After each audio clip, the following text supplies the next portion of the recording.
In a universe populated by monsters, giants, and larger-than-life beings, I was determined to find my own path to the top of the mountain in sports entertainment. I wasn't gifted with superhuman size or strength, but I did have an insatiable thirst to learn, the physical gifts to take to the air, and an uncle who was more than happy to give me the tools needed to become one of the greatest competitors to ever lace up a pair of boots. Starting my career in Mexico, I'd be known first as La Lagartija Verde, which means the green lizard, and Colibri, hummingbird. Still a teenager, I would eventually earn the highest honor from my uncle, as I was officially crowned Rey Misterio Jr. I would take everything I had learned from my uncle and make it all my own. I would bring Lucha Libre to the world stage. I would make cruiserweights as popular as our heavyweight counterparts. And I would prove that a cruiserweight could win it all, as long as they were given the opportunity. I would arrive in America, first stopping in ECW, before garnering the attention from the top people at WCW, who quickly signed me to a contract. With my foot in the door, it was just a matter of time before I took over the world of sports entertainment. Every step, a battle. Every opponent, a new face who felt they were superior to me. Every match, giving me a new objective to strive to meet. Should I try to weaken their legs? Throw all of my aerial techniques at them? Maybe surprise them with some defensive lucha libre? Take it to the outside? Show off my newest move?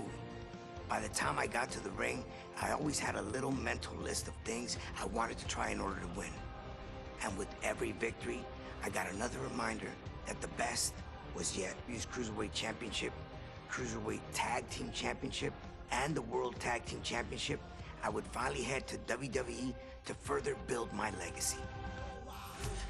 In the near 20 years since I debuted in WWE, I have become known as, quite simply, the greatest luchador in sports entertainment history, the greatest mass superstar of all time.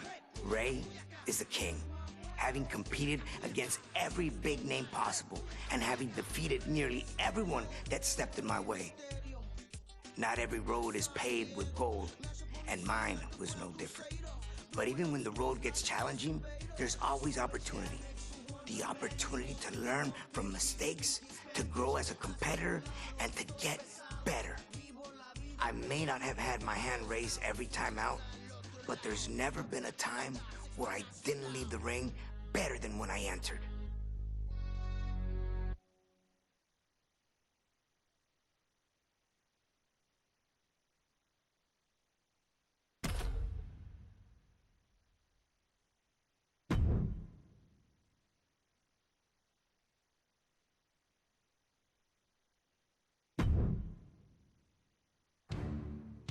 The memories behind the infamous match of Halloween Havoc 1997, which I truly believe is a match that put me on the map.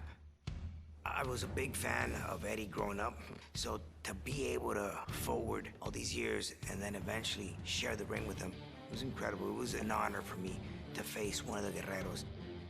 Overall, that match was highly important for me. The fact that I could become Cruiserweight Champion that night and defend my mask, not have to be unmasked. You know, that was something that was really in the back of my mind. I just didn't want to go through that. They were trying to take off every luchador's mask one by one, and I was on the list. So you could only imagine the stress that had built up. And for us,